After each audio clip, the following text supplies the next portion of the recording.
And welcome to Roadside Notes. I'm Christopher, the Route 66 chaplain, and these are readings from the Faith and Good Courage Journal found at faithandgoodcourage.com. These are stories for and from the road, a little grace for the miles ahead, and reminders that hope still travels with us.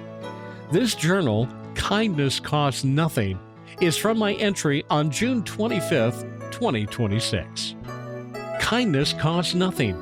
I didn't know I needed a reminder of that until I was sitting in a diner booth watching a parking lot. No, it wasn't a remarkable morning. Coffee, a window seat, the kind of quiet that settles in before the day even gets a little too loud. I wasn't looking for anything. I was just there. That's when they pulled in. An older car, moving carefully into the handicap space like it's made a trip 100 times before. And then everything slowed down.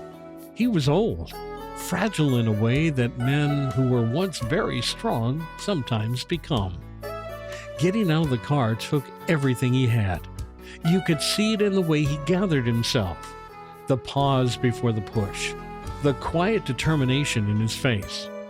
When he finally stood up, he straightened up, adjusted his sweater the way a Marine adjusts his dress uniform. Like it mattered. Like he still had somewhere worth showing up to go. He moved slowly to the trunk, retrieved a walker, then made his way to her door. He opened it without hurry, positioned the walker in just the right angle. You could see he was talking to her the whole time, calm and steady. He took one of her hands and placed it on the seat, guided the other to the walker, and stood up, and they began the slow walk to the front door together. I don't think he saw a single person watching. I don't think it would have changed anything if he had.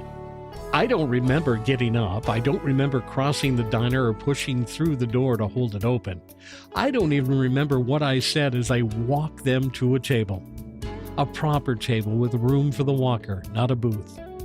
What I do remember is looking down and realizing I was holding two menus. I had no idea when I had grabbed them. I hadn't decided to. Kindness had just taken over and carried me along with it. They sat down, reached across the table, and held hands the way people had been doing for 50 years, and it still meant something to them. They thanked me and told me the waitress would be with them shortly. I smiled. I walked back to my booth. Somewhere between the table and my seat, I realized I didn't tell them the waitress would be there shortly. They told me. I was back in my booth maybe 10 minutes when the waitress came by to refill my coffee.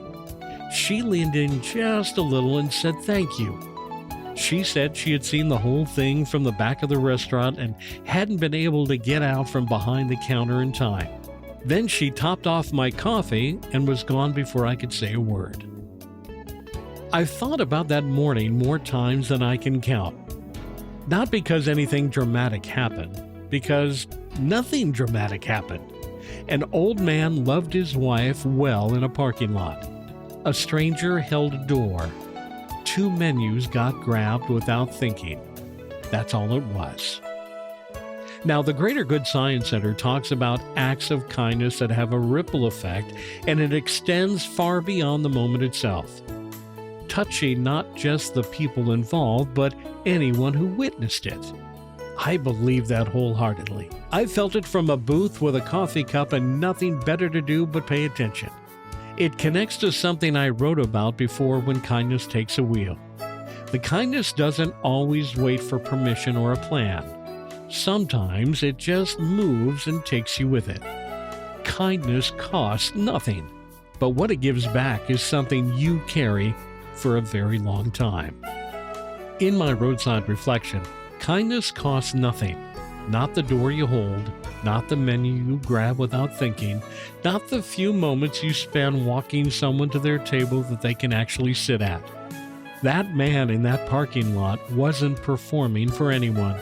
He was just loving somebody well on an ordinary morning, the same way he probably had done for decades. And watching it was enough to rearrange something quiet inside of me. You don't have to go looking for the moment. Just stay present enough to recognize it when it pulls up in the handicap spot and takes its time getting out of the car. Travel well, my friends. Have faith and good courage.